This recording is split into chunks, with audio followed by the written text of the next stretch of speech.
ज्येष्ठ सामाजिक कार्यकर्ते डॉक्टर बाबा आढाव हे पुण्यातील फुलेवाड्यात आत्मक्लेश उपोषण करत आहेत। त्यांच्या आंदोलनस्थळी जात राष्ट्रवादीचे अध्यक्ष शरद पवार यांनी बाबा आढाव यांची भेट घेतली। राज्यघटना आणि लोकशाहीच्या सुरू असलेल्या थट्टेच्या निषेधासाठी वयाच्या 95व्या वर्षात पदार्पण केलेले ज्येष्ठ सामाजिक कार्यकर्ते डॉक्टर बाबा आढाव हे आत्मक्लेश उपोषण करत आहेत। महात्मा फुले यांच्या पुण्यतिथीचं औचित्य साधत महात्मा फुले वाड्यात त्यांनी आत्मक्लेश उपोषण सुरू केले। आज या उपोषणाचा 3रा दिवस आहे। याआधी छगन भुजबळ, रोहित पवार यांनी फुले वाड्यात बाबा आढाव यांची भेट घेतली, तर आज शरद पवार यांनी फुले वाड्यात जाऊन बाबा आढाव यांची भेट घेत त्यांचं मत जाणून घेतलंय। यानंतर उद्धव ठाकरे आणि अजित पवार हे सुद्धा बाबा आढाव यांची भेट घेणार असल्याचं समजतंय। निवडणुकीच्या तोंडावर पैसे वाटप करणारी सरकारी योजना जाहीर करणे म्हणजे भ्रष्टाचाराला अधिकृत करणं आहे, असं बाबा आढाव यांनी शरद पवारांना सांगितलंय। तसंच EVM वर शंका घ्यायला जागा आहे, असंही बाबा आढाव यांनी स्पष्ट केलंय।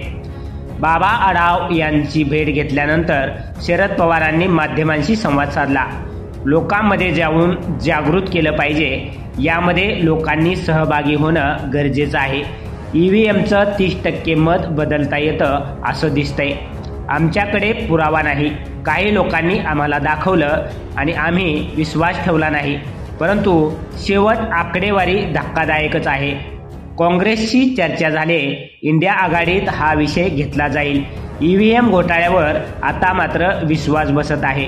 बहुमत असून देखील राज्याचं काय झालं ते काही आलबेल आहे असं दिसत नाही, असं शरद पवार म्हणाले। विधानसभा निवडणुकीत लोकशाहीचं वस्त्रहरण करण्यात आलंय। लोकसभा निवडणुकीला निर्णय वेगळा आणि लगेच झालेल्या विधानसभा निवडणुकीचा निकाल वेगळा कसा लागतो, EVM आणि पैशाच्या वापरामुळं हा निकाल आलाय। या निवडणुकीत सतत मतदानाची टक्केवारी बदलत गेली, हे सारं संशयास्पद असल्याचं मत यावेळी बाबा आढाव यांनी व्यक्त केलंय। त्याच्यापेक्षा माझं म्हणणं आहे की कुठला भाग आहे सरकारी तिजोरीतून भागवत करतायत, तुम्ही स्वतःच्या खिशातून द्या ना, कोण घेऊन यायचा सरकारी तिजोरीतून द्यायचा आहे, नाही तर भागवत मिळायचा आहे का? हे काय आहे गमती? आणि लोकांना बरं वाटतं स्वाभाविक आहे, 4 गोष्टी कोण नको म्हणतात, पण त्या बाहेर कोण माहिती की फसवलं जाते। मला एका बाईने म्हणून सांगितली, काही नाही सरकारने केलं म्हणाले, ते विषय घेतलं देवीला वावळलं, मला काय मिळालं नाही।